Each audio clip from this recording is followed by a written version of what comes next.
Once upon a time, the world watched a man stand on broken tennis courts with nothing but belief and defiance in his hands, and laughed. That man was Richard Williams. He went on to sculpt 2 daughters into sporting icons, rewriting history with their names. To most people, that should have been the end of his story. A victory lap. A quiet retirement. But life had other plans, and they arrived softly, painfully, long after the applause faded. This chapter began when Richard was already well into his 80s. His body no longer moved the way it once did. Multiple strokes had slowed his speech and weakened his strength, but not his resolve. This was no longer a tale about championships or legacy. It was about endurance. About holding on. Reports revealed that Richard was raising his young son, Dylan, entirely by himself. Day after day, without breaks or relief, Dylan was with him. Richard handled school drop-offs and pickups, meals, and daily care, just as he had done decades earlier with Venus and Serena, back when no one knew who they were.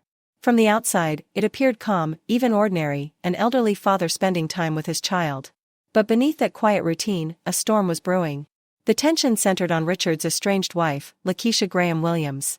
According to his own son, she played no real role in caring for Dylan. Instead, it was alleged that she appeared only when finances were involved. The child, it was claimed, became leverage, a way to reach Richard, fully aware that his son was his deepest weakness. Each interaction carried emotional weight, each dispute drained him further. And the struggle didn't stop at home. Richard was also battling fear, real, paralyzing fear, of the legal system. Courtrooms overwhelmed him. After his strokes, speaking clearly was difficult, and navigating legal procedures felt impossible. So he stayed away. He missed court appearances. Eventually, his divorce case was dismissed automatically. To outsiders, it looked like neglect or indifference. But within the family, it told a different story, one of fragility. This wasn't a mastermind pulling strings. It was an aging father doing whatever he could to stay close to his child. His eldest son later admitted that Richard allowed others access to his finances, even when it harmed him. He believed his father felt cornered, afraid that saying no might mean losing Dylan. And in a heartbreaking twist, history seemed to echo itself. Years ago, Richard had stood alone against the world to shield Venus and Serena from defeat. Now, far from the spotlight, he was fighting another battle in silence, trying to protect one small boy from a life of turmoil, even as his own strength slowly faded. The man who once stared down tennis authorities and silenced critics with sheer conviction was now facing a battle far closer to home, and far more painful. Day after day, despite exhaustion and declining health, Richard kept showing up for his son. He didn't go to the press. He didn't try to explain himself. He chose presence over protest. And that quiet endurance left many wondering how much longer he could carry this weight before it finally crushed him. As time moved on, the pressure surrounding Richard Williams grew heavier, though most people never saw it. Outsiders read headlines and assumed they understood the situation. But inside the house, tension lingered constantly, never truly resting. Richard was elderly. His health was uncertain. Yet every morning, he rose with a single focus, making sure Dylan felt protected. To him, keeping his son close mattered more than anything else. But once again, life veered in a direction no one expected. Reports later revealed that Richard's marriage to Lakeisha had effectively ended years earlier. By the time this chapter unfolded, trust was already gone. Family members claimed that Lakeisha often exerted influence through emotional pressure and financial demands. Then came the most unsettling allegation. It was said that whenever conflict surfaced, she threatened to restrict Richard's access to his son. For a man weakened by strokes and age, that fear cut deeply. Richard's eldest son observed everything from the sidelines and later admitted that his father tolerated things he never should have. He believed Richard felt trapped. Each appearance by Lakeisha seemed to spark arguments, followed closely by unexplained financial losses. The pattern repeated relentlessly: emotion, pressure, silence. Richard stayed quiet, not out of agreement, but out of fear. Fear that pushing back might cost him Dylan. And then came another unexpected move. Just as the marriage continued unraveling, Lakeisha suddenly asked for the divorce proceedings to be dismissed. To many, that decision raised red flags. Why halt a divorce that was already underway? Those close to the family believed it was about control. As long as the legal status remained unresolved, Richard stayed stuck, emotionally drained and financially vulnerable. This wasn't a man seeking dominance anymore. He was doing the opposite. He was avoiding confrontation wherever possible. Courtrooms terrified him. Standing before strangers, struggling to speak clearly, navigating complex legal language, it all reminded him of how much his strokes had changed him. That fear kept him away from hearings and depositions, which only deepened the situation. What made it all so striking was the contrast. This was once a man who faced tennis officials, critics, and the media without hesitation. He spoke boldly. He demanded respect. Now, he spoke very little. And yet, that silence carried its own kind of strength. He chose calm over ego, even if it meant being misjudged. Through all of it, one truth never wavered. Richard never abandoned his role as a father. He stayed home. He cooked. He remained present.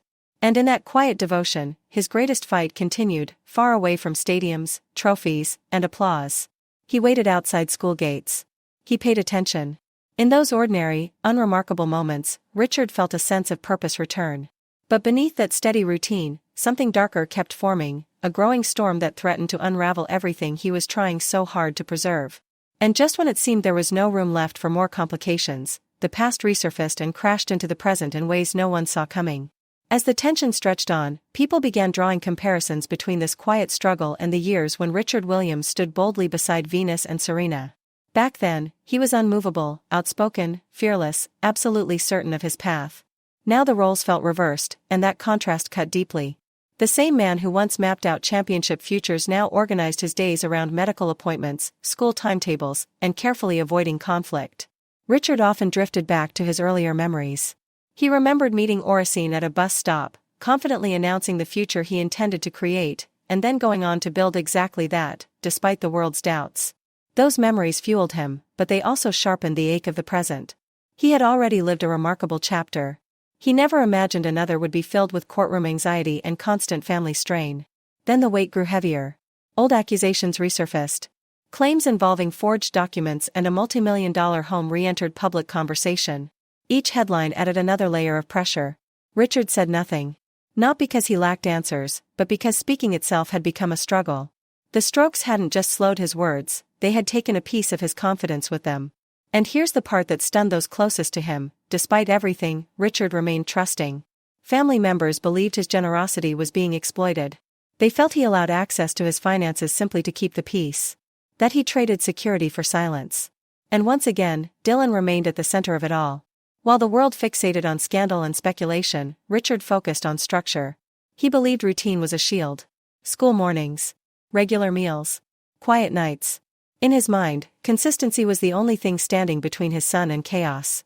Still, the pressure never truly lifted. Each day appeared calm on the surface, yet unstable underneath. What sets this story apart is that Richard never positioned himself as a victim. He never asked for pity. He had already endured poverty, racism, and relentless rejection. Compared to those battles, this pain felt deeply personal, not public. But private pain has its own cost. And little by little, it wore him down, quietly, steadily, and out of sight. The battle was no longer against critics, institutions, or the world at large. It was against time itself, slow, relentless, and impossible to pause. What made it almost surreal was how untouched his legacy remained while his private life quietly splintered behind closed doors. From the outside, everything still seemed whole. Venus and Serena continued to speak of him with honor and pride. His name was celebrated in interviews, documentaries replayed his vision, and films transformed his sacrifices into motivation for millions. Fans admired his discipline, his foresight, his unwavering belief. Yet none of that reached the silent rooms where his real struggle lived. None of it softened the loneliness that crept in at night. Fame, once a shield, no longer offered protection. With each passing day, the weight grew heavier. The world clung to the image of the man who once stood fearless on tennis courts, commanding, outspoken, defiant. But that version of Richard was slowly giving way to someone far more vulnerable, someone learning to coexist with uncertainty. His body no longer obeyed him the way it once had. Pain followed him everywhere. Words sometimes stalled before they could be spoken.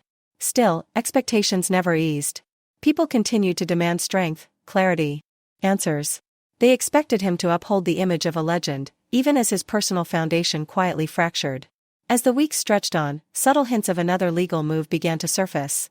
No one said anything outright, but the tension lingered, in unfinished sentences, careful pauses, glances held just a moment too long.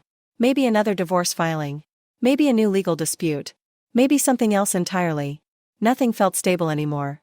Life seemed suspended, like a tennis match frozen mid-rally, the crowd waiting for a serve that never came. For a man who once planned every step with precision, the loss of control was deeply unsettling. Time began to behave strangely. Some days disappeared before he could gather himself. Others dragged on endlessly, each hour carrying a weight he struggled to lift. And through it all, one question followed him silently: how long could he keep carrying this alone? How long could he stand when exhaustion had settled into every part of him? The story the world thought it knew wasn't finished yet. There was still one final turn ahead, and it would be the most emotional of all. Through it all, Richard Williams stayed exactly where he believed he mattered most, beside his son. Outside, the noise grew louder. Opinions multiplied. Accusations filled headlines and comment sections. But he withdrew further into silence, choosing presence over explanation. Anyone searching for the fiery bravado that once defined him might not recognize him now. His strength had changed form. It lived in restraint, in patience, in simply staying. The man who once shaped champions now measured success in moments so small most people would overlook them. A peaceful morning felt like a triumph. Hearing footsteps return home safely meant more than applause ever had. Watching a child sleep without fear or tension felt like winning the most meaningful match of his life. These moments were delicate, fleeting, and priceless. To him, they outweighed trophies, records, and titles. They were proof that something good still survived amid uncertainty. The strength he showed in this chapter was unlike anything people remembered. It wasn't loud or commanding. It didn't seek recognition. It was quiet and heavy, the kind that endures without announcing itself. His body carried constant pain. His speech required effort. His heart carried worry no treatment could erase. And still, he never left. Even with unresolved legal battles, ongoing accusations, and an uncertain future, his focus never shifted. Above everything else, he remained a father. Not the celebrated version praised in headlines, but the kind who stayed when staying was difficult. The kind who showed up with nothing to gain. The kind who carried fear so his child wouldn't have to. There were nights when fatigue crept so close it almost overtook him. Sleep would not settle, and memories arrived uninvited, looping without mercy. He replayed the life he had built piece by piece, the sacrifices made, the battles fought, the things that slipped through his fingers along the way. He questioned his choices, wondering whether different decisions might have led to gentler endings. Regret never shouted, it simply sat beside him, constant and quiet. Still, whenever doubt tried to pull him under, he returned to the same answer: he was still here for a reason. The world prefers its stories clean and simple, clear heroes, obvious villains, tidy conclusions. His life never fit that mold. It was layered, tangled, and full of contradiction. The man who relentlessly pushed his daughters toward greatness struggled to create calm within his own walls. The visionary celebrated for his foresight was also criticized for his imperfections. But judgment missed the deeper truth. At this stage, what mattered wasn't how others labeled him, it was how he chose to live now. Over time, he stopped wrestling with discomfort and learned to sit beside it. He stopped trying to command uncertainty and instead learned to accept it. Meaning no longer came from control, but from care. Each day he stayed was a quiet refusal to surrender to fear. Every act of patience was deliberate. Every unseen sacrifice added to a kind of legacy no film or tribute could ever fully explain. People often imagine legacy as something left behind after death. But sometimes, it's something lived, silently, away from applause and attention. It's built in unnoticed moments, in rooms no one enters, in decisions that will never become headlines. This was the legacy taking shape now, grounded not in dominance or achievement, but in presence. While noise continued to swirl around him, he remained steady, anchored by love rather than validation. He had already proven himself to the world.